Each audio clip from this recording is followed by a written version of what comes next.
Hello, and today we'll continue with A Fall from Grace.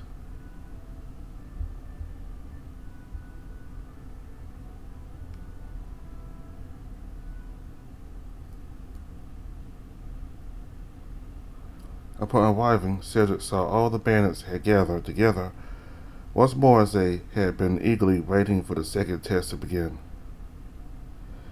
Dion was surprisingly quiet as Hollis and Seven both greeted the coyote. Good afternoon, Cedric. Well, I hope you're feeling alright after yesterday's test. Yeah, I trust the food I cooked you was to your liking. Cedric finally managed a nod as he smiled at the tiger. He was starting to grow nervous again as the suspense was gradually getting heavier. Yesterday we thought it was best to get the physically demanding trial out of the way first, but that doesn't mean you should underestimate the coming ones. Now please follow us. It's a bit of a walk, but we need to reach the closest sandy area down the stream. There were two marks on as the coyote and the other bandits all followed, chatting to each other along the way. Blake caught up with Cedric as they stepped over a few fallen branches. I bet you don't want to see another fucking tree truck in your life. The coyote answered humorously. Quite right. I had my fair share yesterday. I'm sure Red had already told you how you did. Yes, indeed, but what did you think? The Doberman snorted. His expression remained unvaried. Pretty impressive. I can already picture you chopping off someone's fingers after failing to get an answer for where they keep their valuables. An evil grin spread across Blake's muzzle, but Cedric was getting used to the bandit sense of humor by now. What about a belt with all the scalps of the enemies? Can you picture me with that? The Doberman let out a short and fast laugh. Aye, and I can already see the wanted signs the whole country over. I like it, kid. You got the right attitude. Good luck with the next trials. Cedric replied, feeling immensely proud he finally managed to win him over. Thank you, Blake. Hollis and Seven came to a halt, having reached the sandy spot they mentioned. Alright, gather around, everyone, but keep clear of the sand. Cedric, you're the only exception. Stand here in front of me, and Seven, there's a good lad. The coyote did as he was told, waiting to hear what he was going to be tasked with. I must clarify, the two of us aren't as cool as Blake and Ridley, so we simply called the second trial. The second trial.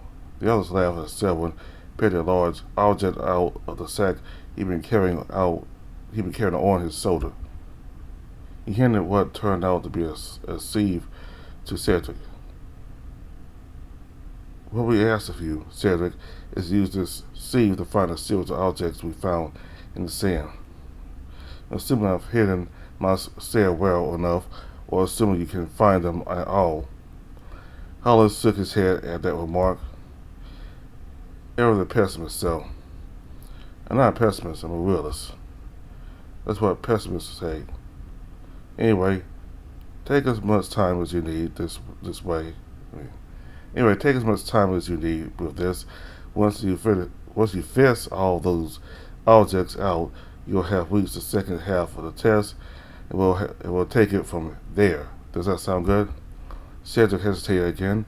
He thought this sounded fairly straightforward, but perhaps the point of this trial wasn't to actually find objects. He breathed out quickly and answered the tiger. Yes, I'm ready. Off we go then. The two felines took a few steps back, leaving him plenty of space. And the bandits kept chatting to each other as Cedric busied himself with the sieve. This made the task less stressful than it would have otherwise been if they all had their eyes set on him from start to finish. The first object he found was a small and shiny dagger with some gold lace decorations appeared to be a precious weapon, better fit for a museum than for Rogue's belt.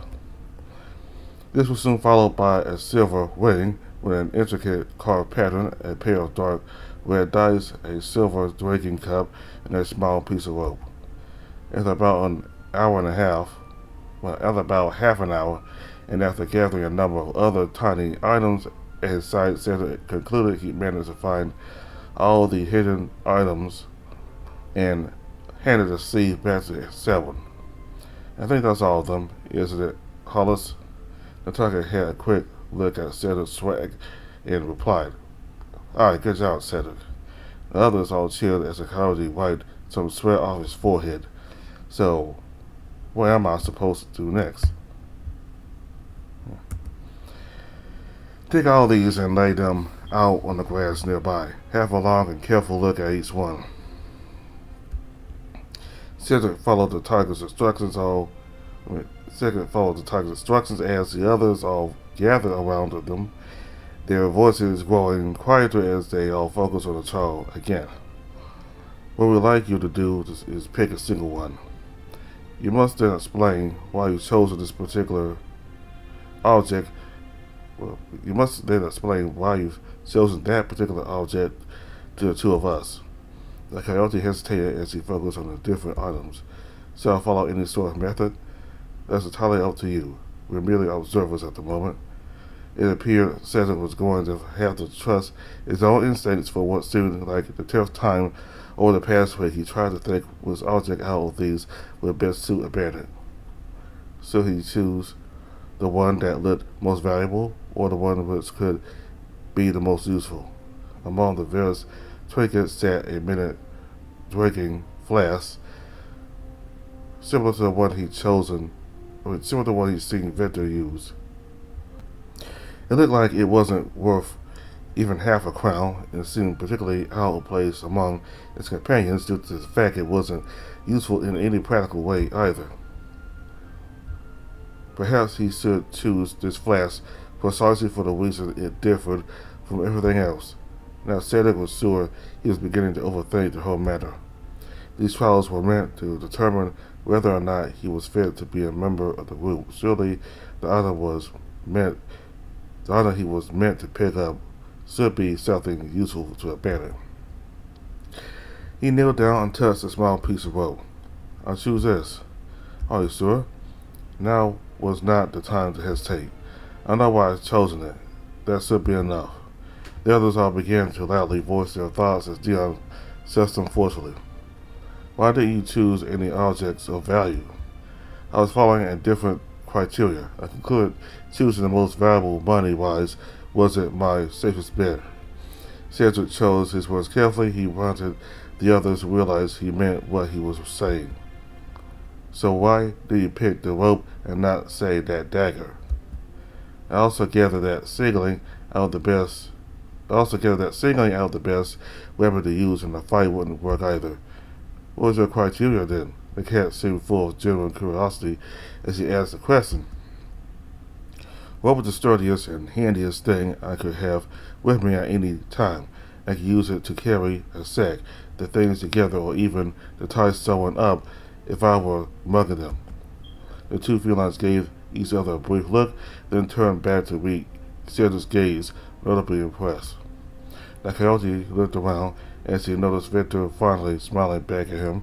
Ridley and Blake were standing to his feet, still immersed in a discussion as to which object they thought Cedric should have picked. "I still think he should have chosen the dagger." No one asked. That was a very interesting answer and not at all what either of us had been expecting. The coyote hesitated. Was this good or bad? In fact, I don't think anyone has ever chosen the same object when taking the test.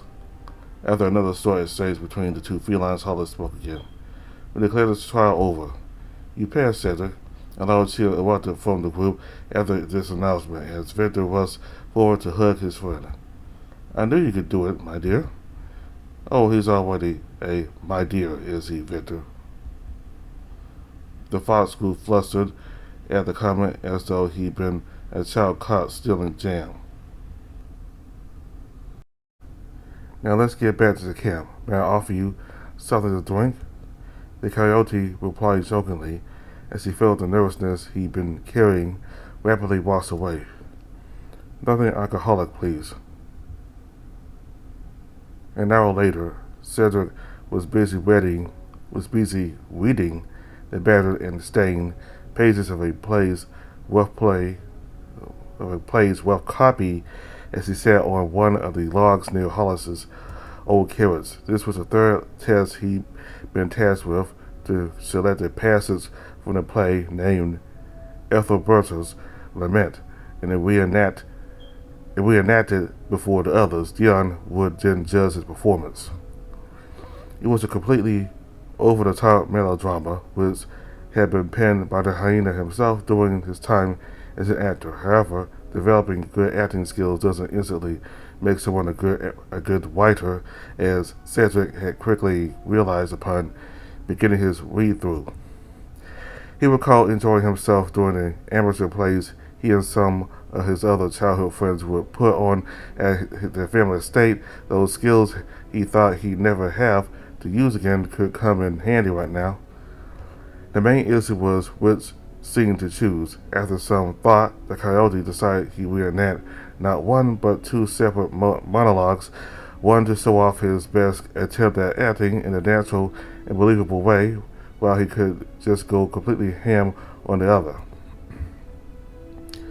He took a sip of the first drink Hollis had concocted for him. Then he decided to search for Sphincter, wanted to ask the fox to assist him as he rehearsed his scenes. He found him in Dion's tent, along with the hyena himself.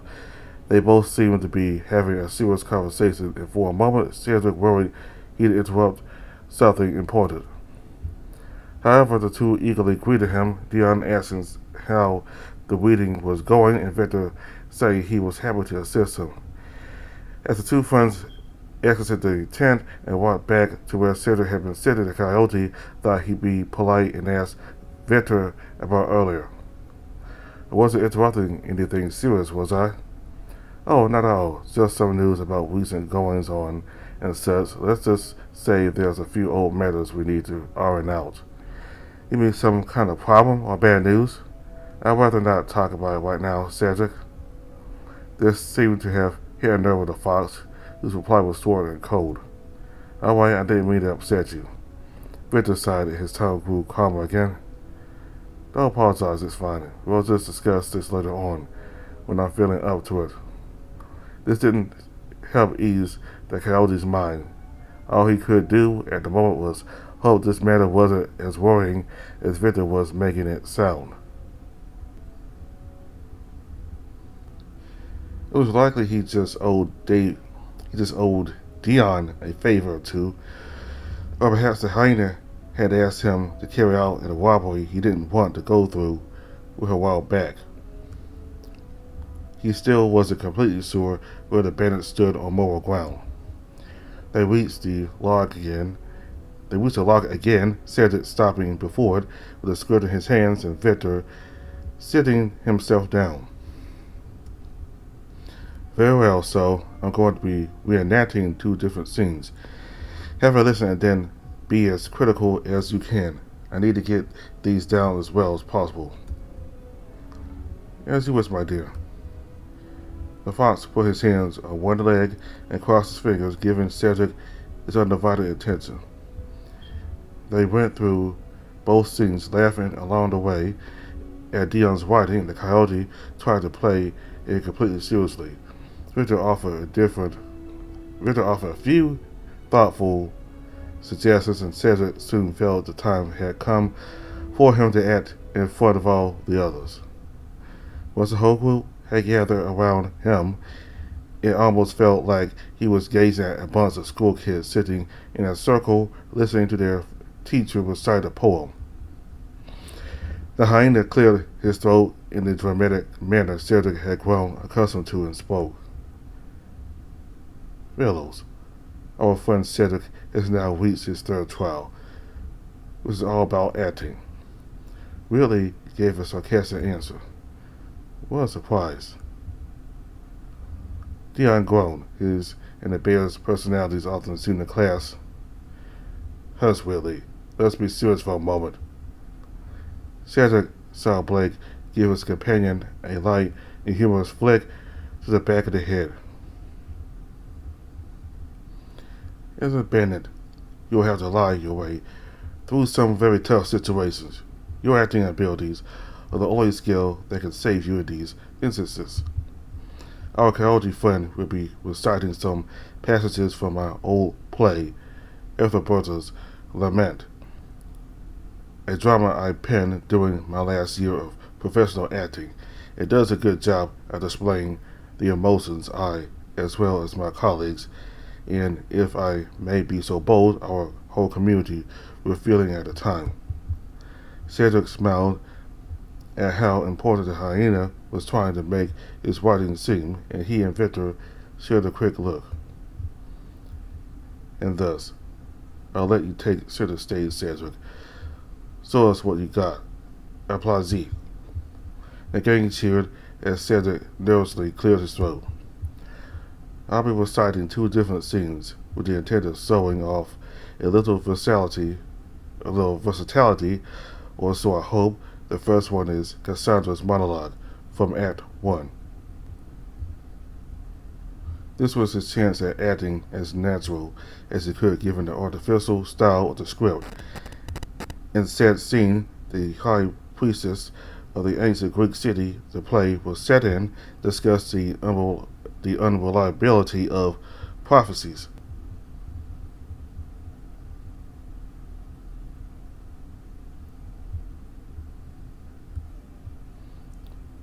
What? What point can there be immortals rely on baseless prophecies to live their simple lives, mental illusions, or stratagems, though they be each father, mother, baker, miller, Gothard, hailing from the general populace, nor even the learned men can do without them. He tried to give a soft emphasis to each word, making the descriptions sound as if he were making them up on the spot. But alas, how often have these come true from said folk desperately attempting to avoid their fate? 'Twas the case with Oedipus, and so shall it be true for thee, Ethelberta, shouldst thou try to discern another path to take as to not fall victim to the wrath of the gods. It was hard for Cedric not to smile at the sheer amount of terms such as thee and thou present in the text. Keeping his composure, he went on reciting undeterred. Thy love is true. The simplest fisherman or the mightiest philosopher will not hesitate to proclaim it so, but I grieve for thee and Fytheroclean.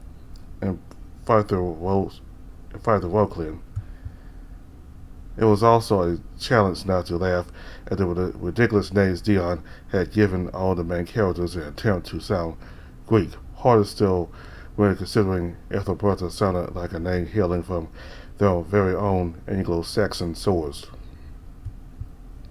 I speak as a mother, though due to my vow, how could I ever be one? Even I, in my mighty wisdom, cannot but fall into the broad waters of that valley which is contradiction, the curse of all living creatures. We love, yet we hate. We're clever, yet we are ignorant. We're civilized creatures, yet we are beasts. Cedric pronounced these words with just the right amount of emphasis as he came to the end of the monologue. Dion was the first to clap, almost immediately followed by the others. Wonderful work, my lad, and very believable. It almost sounded like what he was saying made sense. Say that again, and you'll feel my fist, you brute. That was poetry, Cedric. Your fist? I didn't think you were the type, D. Victor demanded everyone's attention as the situation began to get out of hand. Quiet down. He still has one more scene to recite. The coyote raised his voice as he prepared himself for this last monologue. This is a final scene in which the wealthy Ethelberta, who has been posing as a washerwoman, discovers the severed head of her forbidden lover, the fisherman Phyther Roclian, in a laundry basket. Cedric smiled as the ridiculousness of it all began to sink in. Dion didn't realize just how much lying this trial actually required. Or perhaps that was the point. He cleared his throat as he was approaching the part he had decided to go all out on. He began by speaking loudly and moving his body and hands, captivating the attention of the bandits. Ah, can it be? Alas, those lips I would so sweetly touch are pale as a white, lifeless, cold, discarded. I'm left to walk this earth alone for the rest of my days. What did I cause to deserve this? What heinous act could I have committed? I loved. I expressed the noblest emotion gifted to mortal beings, and for this I was cruelly punished. The world is evil and unjust, and what can we do but roam, hoping for a better future which will likely never come? I'm tired of playing along with this perverted plan of the gods. All I can do is make the only free choice I have left, to die. Not a common death. This is a noble passing in all its grace and simplicity, a quiet protest, a scream of withheld freedom. The last quiet hope there is. Cedric lowered his arms as he reached the end of the play. This section, for all its melodrama, was indeed very unique. Dion seemed to have discarded mostly of his flowery language, replacing it with what felt like a true cry of rage. The thoughts of someone who had never been allowed to be himself. Was this indeed the fate that awaited all who, like Cedric and the other bandits, dared to love or live differently? It couldn't be. The coyote knew. No matter how bad things can get, a hope for a better future is what keeps people going. It's what had forced him to make one of the toughest and best decisions in his life. The hyena walked up to him and shook his hand, speaking softly and honestly. You passed the test, Cedric. Now, I've matured since writing that passage. There's always hope. Never believe otherwise.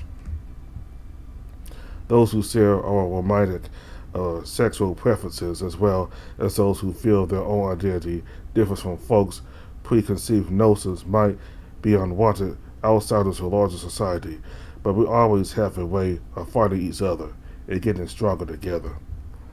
I wrote that before meeting any of you.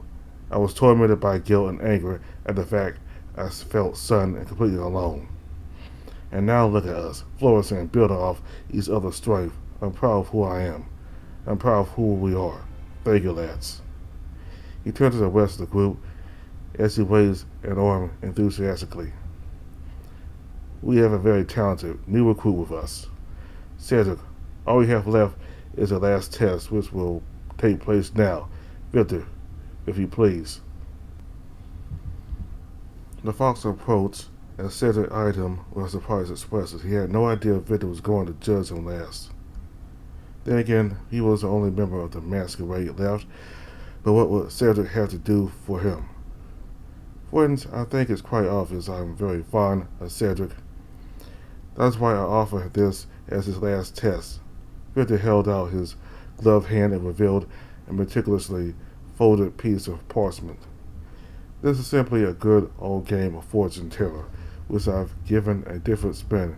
You'll pick two numbers, and I'll unfold this and tell you the answers. I have written all of our names in the various corners. If you manage to pick my name even just once, you have won the trial. Are you ready? Cedric nodded. There was no way he could prepare for this, after all. Unless he tried to remember. What was Victor's favorite number when they were kids? Alright, pretty boy, pick a number from 1 to 8. The coyote remembered how Victor used to call 1 the original of everything. That was why he always proclaimed it to be his favorite. Number 1. The fox's expression remained neutral as he unfolded the parchment, revealing his own name scribbled in ink. Congratulations, Cedric. You be a very lucky boy. Had I not written my name on each corner. Victor grinned as he flattened the parchment, displaying a total of 8 victors written all over it. Hey, that's cheating. Cedric crossed his arms, playing along. He just likes you that much, Ced. I promise this isn't the case for the second turn. Ready? The coyote nodded as the fox pulled out the second and last folded scroll and held it firmly. This is your actual lucky guess. Pick a number. Cedric had no other lead or clue he could use to discern the correct one out of them, so after some hesitation he decided to select the simplest option he had. I chose 1 before, so I'm going to say 2.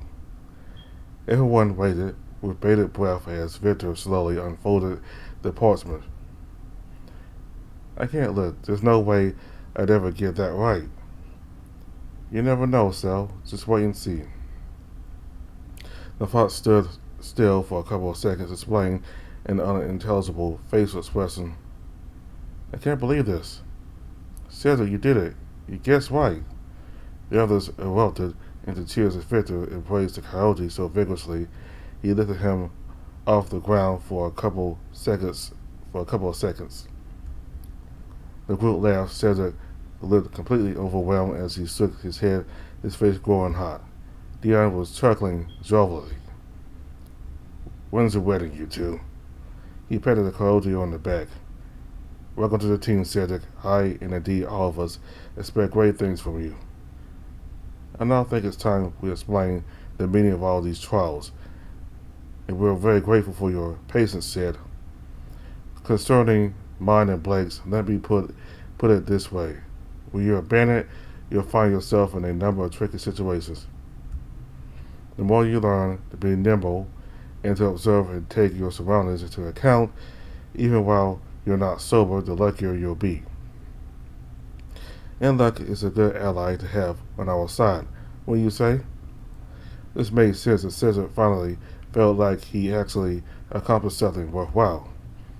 Mine and Selwyn's was a trial of judgment. We wanted to get a glimpse of your thought process, understand how you view things and which you prioritize. In some situations, you might have to choose which tools to take with you and which to leave behind, or which artifacts to steal amongst many. I see, that's useful indeed. I think I've already explained the reasoning behind mine in a sufficiently detailed manner. The others chuckled. Indeed you have, Dion. All I'll say about mine is that it was purely luck-based. And you're a very lucky boy, my dear. Cedric grinned as the bandits all shook his hand before splitting up once more, the coyote and Victor walking off by themselves. It was late afternoon when the clouds had scattered as the sun showed its face at last. The day had gone by incredibly fast, and it wouldn't be long now until before the sun would slowly begin to set. How are you feeling? Victor tried to make some friendly conversation. He was worried Cedric might be tired after all the trials he had to undergo. Very satisfied, to be honest. As he should be. You did very well, and now you're one of us. Cedric nodded. I still need more training, though. We both remember how messy our first robbery was. Oh, the time we almost died? I have no recollection whatsoever. Cedric shoved his friend jokingly at that remark. You rogue. I'll make it up to you via promise. I have no doubt. They reached the stream and walked along the side, listening to the gentle sound of flowing water. Victor spoke again in what sounded like a more serious tone. What do you think? Of what? Everything, this place, the others. Join the group. Cedric chose his words carefully as he replied. I'm deeply glad to be here. It's only been a day, but I feel at home and also very accepted by the others. It's something different. It's something difficult to put into words, but it feels like they understand what I've been through. That's because they all share experiences similar to ours. I discovered as much after speaking to a few of them yesterday evening, and Dion also made it quite clear earlier in his speech. Victor smiled, observing his surroundings as he spoke. That hyena, for all his muscles and brutal appearance, is one of the campest tail raisers I've ever seen. As for the rest of them, Willie has had the fact he was born female to contend with among other things. Plus, he and Blake had had an on and off relationship for a few years now. The Coyote's ears perked up at this information. Oh, really? Victor laughed. I see. Apparently, Victor also knows that Willie is really a female now. So yeah, he knows too. I'm quite sure if you ask them whether they were a couple, they each give you an answer. Selwyn's a bit of a mystery. He usually keeps these things to himself, though. I have a hunch he might not care for physical or romantic relationships very much. What about Hollis? Oh, he's another certified tail raiser. Let's just say there was always something going on behind the closed doors at that tavern of his. Cedric had been listening, filled with curiosity, and he was the first man I slept with. Lucky fellow. Oh, we're being flirtatious, are we? Victor ruffled the Coyote's hair with his left hand. You naughty boy. Cedric lifted both his hands up playfully. I was simply making an observation. The two were silent for a couple of minutes as they turned back into the camp's direction. Cedric didn't mind. He enjoyed his time with the fox even when they weren't conversing about anything or even talking at all.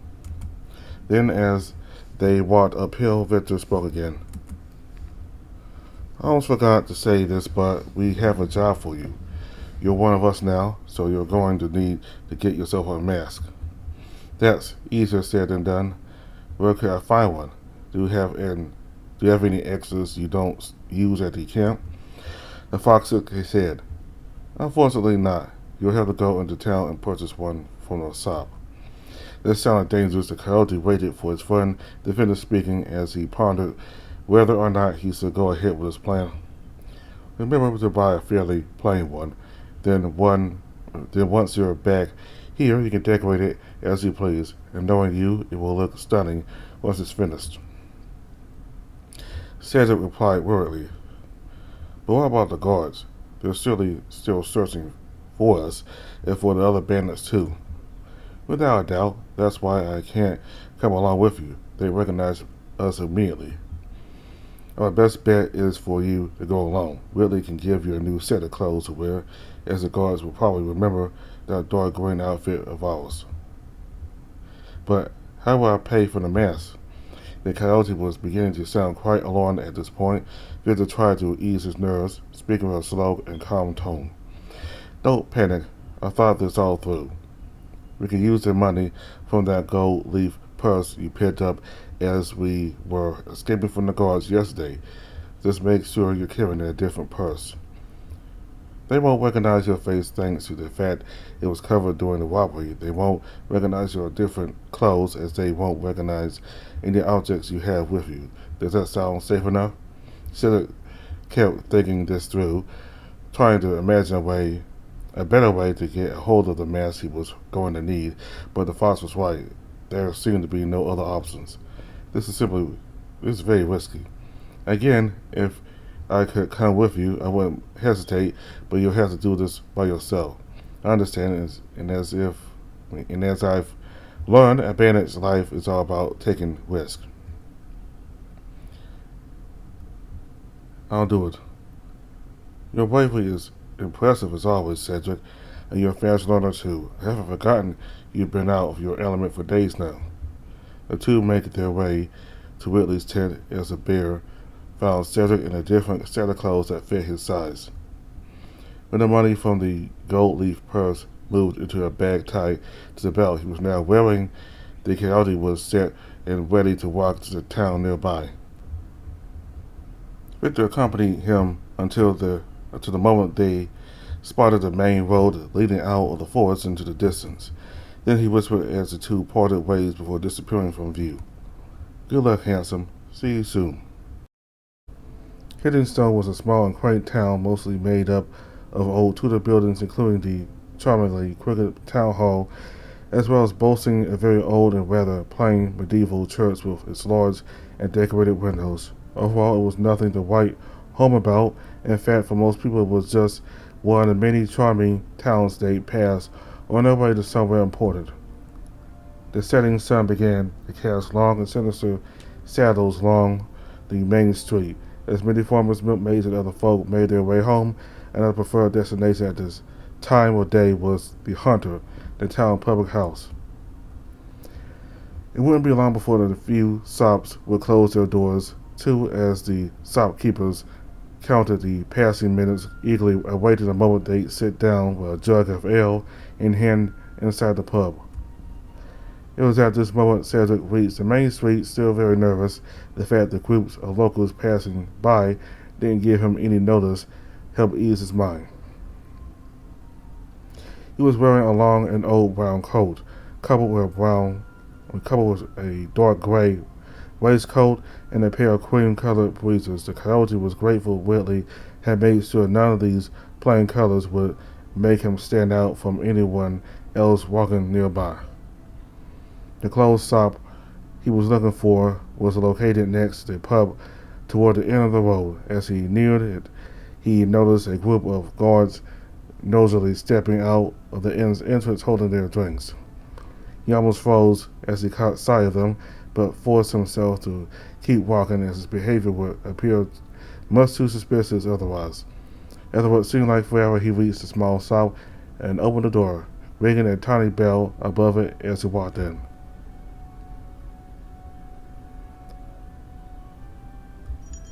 The room he was in now was small, dimly lit, and completely filled with boxes and furniture containing all sorts of clothing.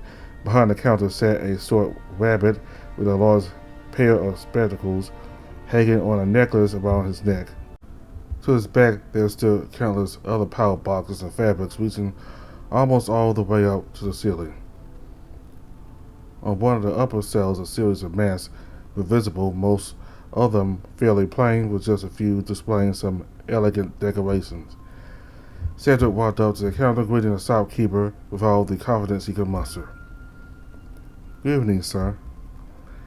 The rabbit replied with a hint of drowsiness, laying his spectacles on the wooden surface.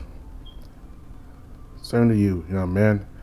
You're lucky. I was just about to start closing the place." "I'll try not to intrude on your time too heavily. I was interested in those masks on that shelf above you." "Of course. Which ones were you eyeing?" The rabbit climbed a ladder, stretching his short arm to be able to reach the top shelf. "The ones without any decorations, please."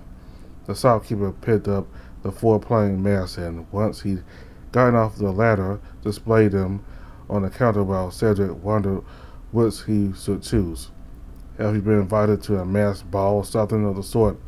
The coyote was caught slightly off guard at the question, but tried to reply as casually as he could. "Yes, I'm actually a bit late for it already." He could see Dion's advice about acting was already coming handy. The mask that stood out to him was the second from the left, created in the Venetian style. It was quite plain and looked very easy to breathe in. Most importantly, it would easily rest on his muzzle.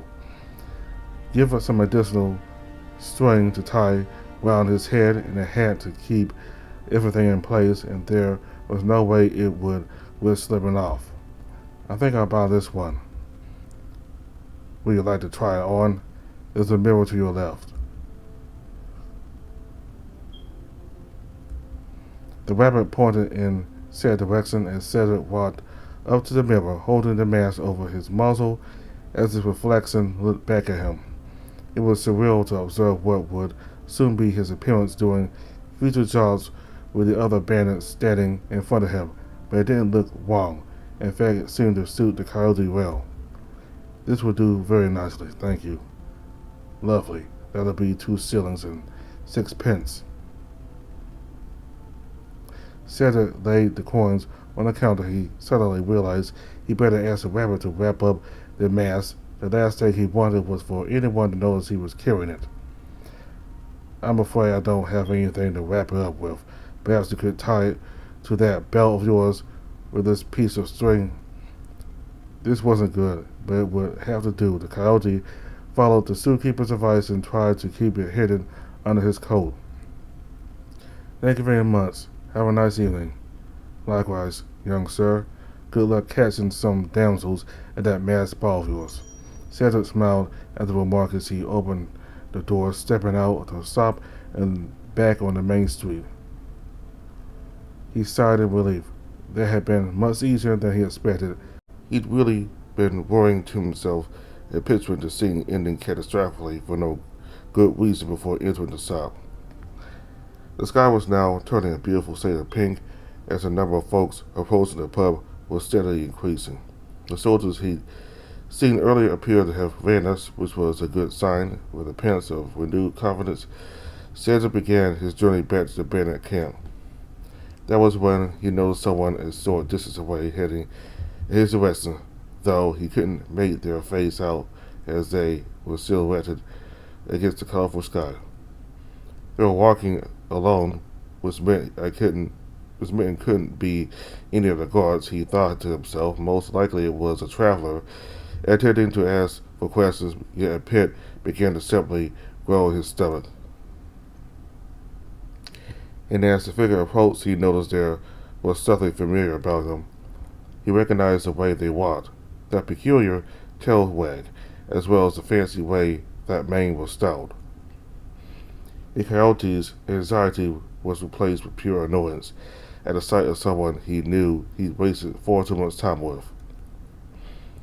What the hell are you doing here, Lysander? Cedric, well, pleasure. I noticed you when you entered that small shop, so I decided I simply had to stop by to greet you. Cedric interrupted the line before he had a chance to finish his badly edited monologue. That doesn't answer my question. Not to mention, I don't want to see you, let alone speak to you ever again. You don't? But I am so interested in learning about what you have been up to. Tell me, are you still running about with that low-life fox pretending to be an outlaw? That is none of your damn business. The coyote felt an unbridled amount of rage building up inside him. Or perhaps he had already abandoned you for another young lad. That sort cannot be trusted after all, not even with feelings of the heart. Cedric knew his best option was to walk away and not give the lion the satisfaction of reacting to his child's taunting, but the urge to take his frustration out on the entitled brat was just too strong to resist. And there's no guarantee Lysander wouldn't just follow after him were he to up and leave. He began to think of a better plan to rid himself of the lion, speaking up to Pytal. How about you, Lysander? Are you finally living the life of your dreams with your newly met boyfriend, or are you too much of a coward to even accept that part of who you are? Lysander clenched his fist and grabbed Cedric by the coat, pulling him closer. I wouldn't keep up the cocky attitude if I were you, Tailraiser. The coyote doubled down. What are you going to do? Are you going to go home crying to your parents? Are you going to call the guards because you're not even able to face me by yourself? The lion almost hissed. Calling the guards is the last thing I want right now, you idiot. No, I want you to follow me home, back where you belong, and I want you to forget anything that deceitful criminal has ever promised you. Cedric began to raise his voice. What is it you actually want, you bastard? What is it you're too scared to admit? You want to take Victor's place? That much is clear as daylight. You think I haven't noticed? Why else would you have followed me all the way here? The lion tried to unconvincingly laugh these questions off. Don't be ridiculous, Cedric. Because if that's what you want, my answer is no. I don't want a relationship with you. I don't want to be friends with you, and I don't even want to see you again. Lysander began to raise his voice in turn as he realized that whatever his plan had been up to that moment wasn't working. Once he noticed Cedric was on his own, he thought he would easily be able to convince him to return home, but the coyote didn't seem to be tired of his new lifestyle. On the contrary, he seemed to be just as convinced about what he was doing as the day he left, much to the lion's dismay. If Victor had also been there, Lysander wouldn't have hesitated to call the guards, but the last thing he wanted was for them to arrest the coyote. He'd been so busy hunting. Now listen to me, you fool. Let me go. I don't want to talk to you. Cedric, you're making a scene. Come home with me and bring all this nonsense to an end. Never. We'll go horse riding, picnicking, and partying for old time's sake, and you'll forget all about that fox. You are more than a common thief. You're more than a common tail raiser. Don't you see? Unhand me. Cedric, let go, you piece of shit. A small crowd of people was beginning to form a few feet away from them as the passerby noticed the raised voices and animosity between the two. The coyote whispered as the lion finally let go of him, glancing worriedly over his shoulder. Cedric's plan had worked wonderfully. See, now people are beginning to notice us. Do you want everyone to discover the truth? Do you want to be thrown out of that fancy estate of yours? Your best option right now is to let me walk away. I suggest you go back home and think about how to actually confront your feelings instead of engaging in this ridiculous antics. An old skunk approached the two of them with caution, asking if everything was all right. Cedric replied, answering him there was nothing to worry about, and that he and Lysander were about to go their separate ways. As the skunk walked away, the coyote turned to face the lion, but Lysander didn't look back. He had his eyes fixed on Cedric's belt, the mask the latter had purchased now in plain sight after their argument. The coyote panicked as he covered it with his coat as quickly as he could manage. What do you think?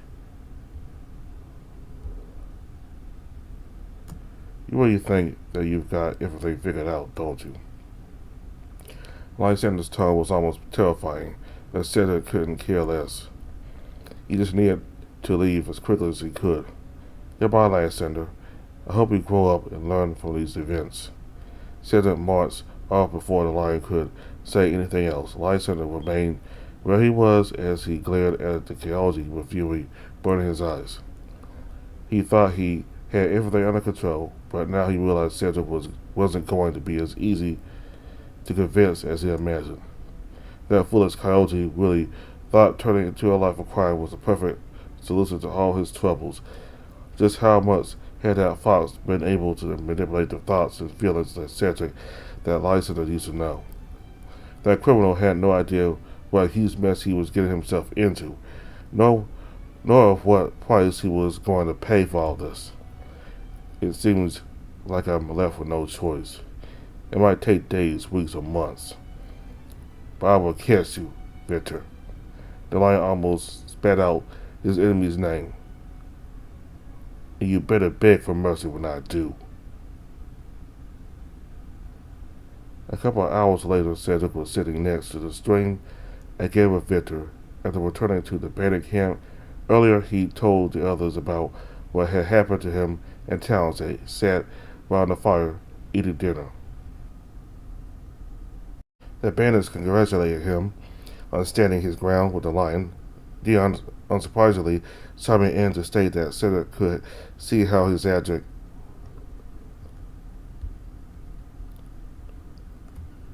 The bandits congratulated him on standing his ground with the lion, Dion unsurprisingly chiming in to state that Cedric could see how his acting advice had already come in handy. Ritter didn't have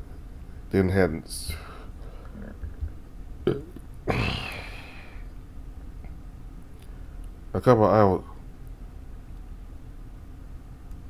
the bandits congratulated him on standing his ground with a lion. Dion unsurprisingly chiming in to state that Cedric could see how his acting advice had already come in handy. Victor hadn't spoken much and appeared a bit moody and distant. Cedric imagined he probably felt responsible for what had occurred to him in town. Just after the group had finished their food and after Cedric had thanked Hollis once again for a lovely dinner, he asked the Fox if the two of them could have a moment to themselves, Victor agreeing without a hint of hesitation. As they sat close to the war course, Victor was the first to speak up, his voice thin and almost muffled. He was looking at the trees ahead with an empty gaze. "I'm sorry, Cedric. I'm sorry I couldn't be there with you. I should have known something like this would have happened. V, that is all right." Victor interrupted the coyote before he could say anything else. "No, it's not. I promise I'll make sure something like this never takes place again." Cedric smiled at the fox's kindness. "You know, for a bandit you're a true gentleman." "That's because I grew up with one." The fox rested his hand on Cedric's shoulder. "And so, it turns out your Lysander didn't call the guards after all. That's because he wanted me all to himself. That arsehole actually thought he'd be able to convince me to head home with him again." Victor groaned. "You can't be serious. He always sees me as an accessory. He can have lying around when it suits him."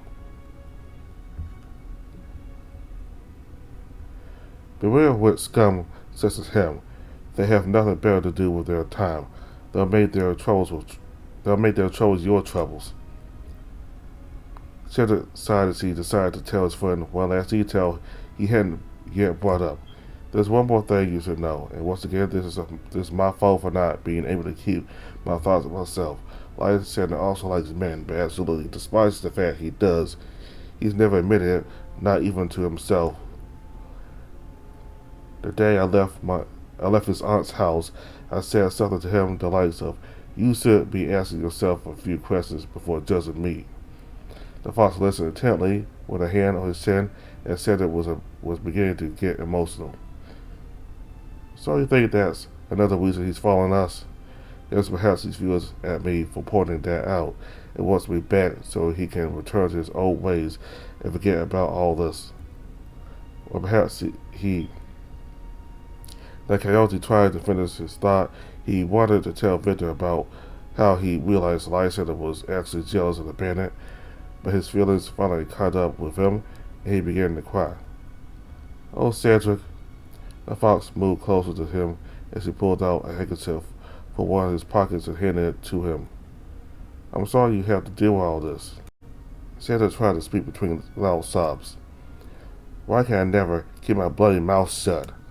You are angry. Folks say a great many things that ought not to when they're angry. It happens to the best of us." The coyote tried to pull himself together as he wiped the tears from his cheeks. "I just wish things were easier for us, that's all. I understand. We need to remember that we have each other, and that's what's most important. Meeting you again was the best thing that could have happened to me. Promise me you'll never leave, V." Cedric was taken off guard by just how familiar the words that had escaped his mouth sounded. He'd uttered them before, a long time ago. "Yeah, my word. I'll be by your side forever, Cedric." He saw the garden of his family estate on a warm summer's evening appear before him, and along with it a young Victor gazing back at him. That warm, captivating look on the fox's face, so full of love and empathy, and those eyes, those beautiful, shining eyes, were all he could think of.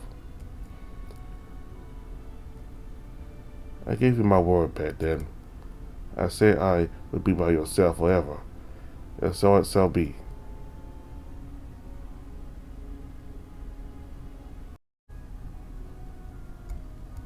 Both Cedric and Victor leaned forward as their lips met for the first time in a long and tender kiss. Cedric's instinct took over as he felt the touch of Victor's lips against his and the warmth of his breath almost feeling like he was about to melt away. Then the fox leaned back, relieved to see Cedric smiling at him excitedly, tears still dripping down his cheeks. I've often dreamed of doing that. The coyote couldn't resist wagging his tail. He replied rather unconvincingly, though he meant every word. So have I. Okay, we're gonna skip this part here.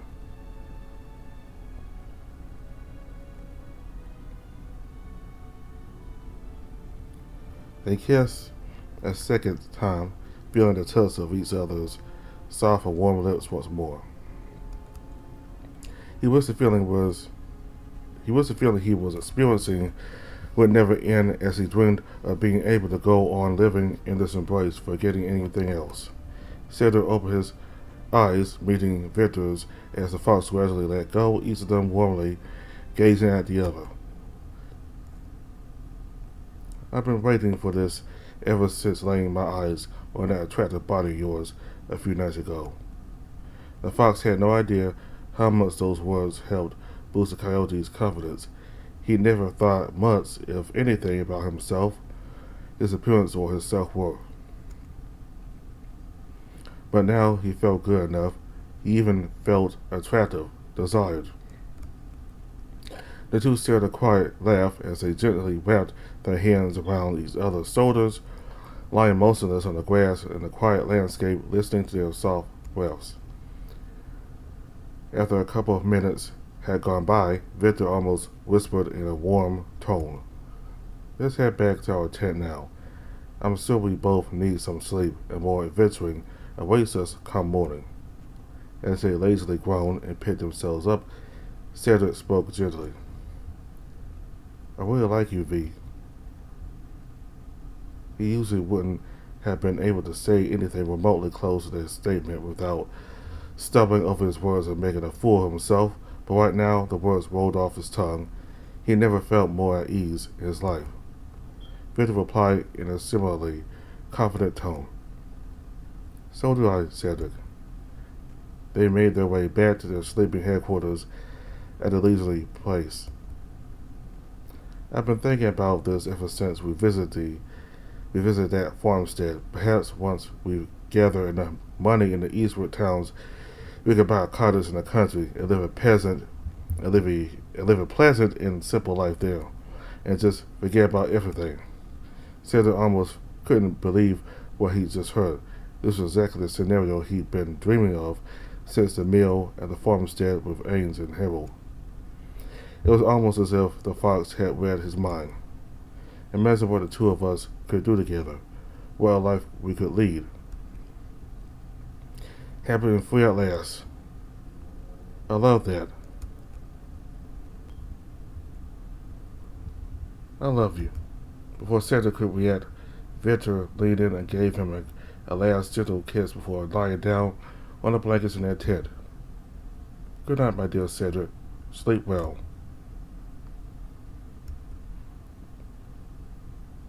"See you in the morning, V."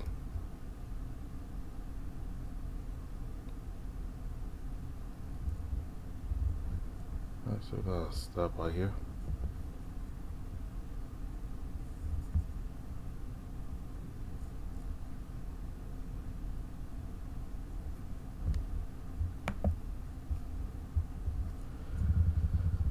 Alright, so that was a nice way of ending it there.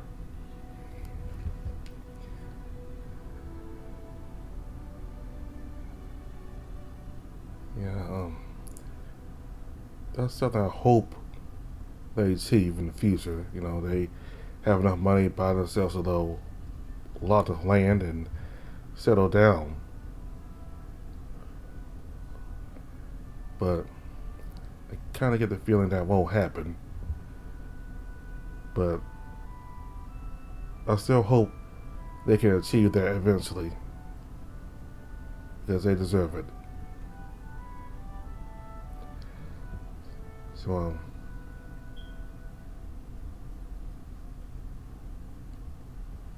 this love these two have for each other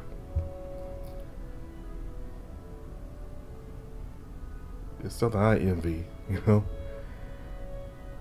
There's more people like that, you know, and just they really care about you and love you and want nothing more than to be with you. I mean, in that regard, Cedric has it very good. And I don't know how much he realizes it, but he really does have it good, you know. Having somebody who wants to be with him and loves him and will do anything for him and yeah, Cedric has it very good. So we meet Lysander again, and I may be wrong, but I think in some way, like in you know, it's his own, you know, own way. Lysander does care about Cedric. Again, I may be wrong, but that's what I'm thinking. To the point where he doesn't want to tell the guards where he is. You know, he doesn't want to set the guards on Cedric. Like he wants to settle this by himself, without him having to resort to that. You know, calling it the guard on Cedric. He just wants to bring Cedric home and be with him. You know, be where Cedric belongs, or at least in his mind where Cedric belongs. You know, be among him and the elite, the rich elite people. And he looks down on Victor being a poor person, you know, and a poor in general. And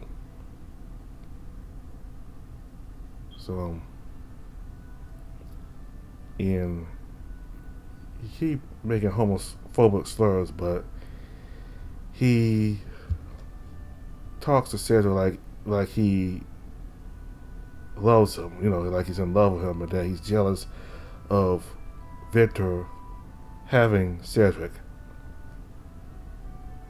Again, Cedric himself said that Lysander knows that he himself is gay, but he hates it. So, yeah. So yeah, Lysander is gay, but he wants to play off like he's not, but he is.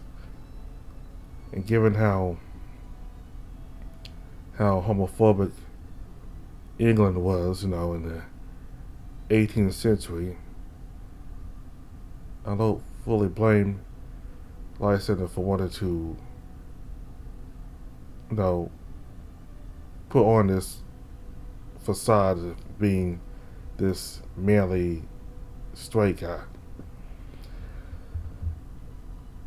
Anyway, so what Victor said about Dion is the same opinion I have of Dion. You know, this big, burly, muscle-bound hyena. You know, usually when you see a guy that looks like Dion, you think of them as being this tough, manly, macho type of guy. You know, just manly and just tough and want to demonstrate their toughness and their strength. But he's very flamboyant. A very, you know, flamboyant kind of guy, and even kind of feminine. So that's kind of what Cedric was meaning. Well, that's kind of what Victor was meaning when he said that Dion was camping, you know, on campus. You know, it's very flamboyant, despite his manly and brutish appearance. Okay, so and that Doberman, I kinda like him. You know, he's this tough guy. You know, this tough, no nonsense type of guy, but you know, still bearable to deal with. You know, despite that, that's what I like about him. I generally like the different characters in this bandit gang.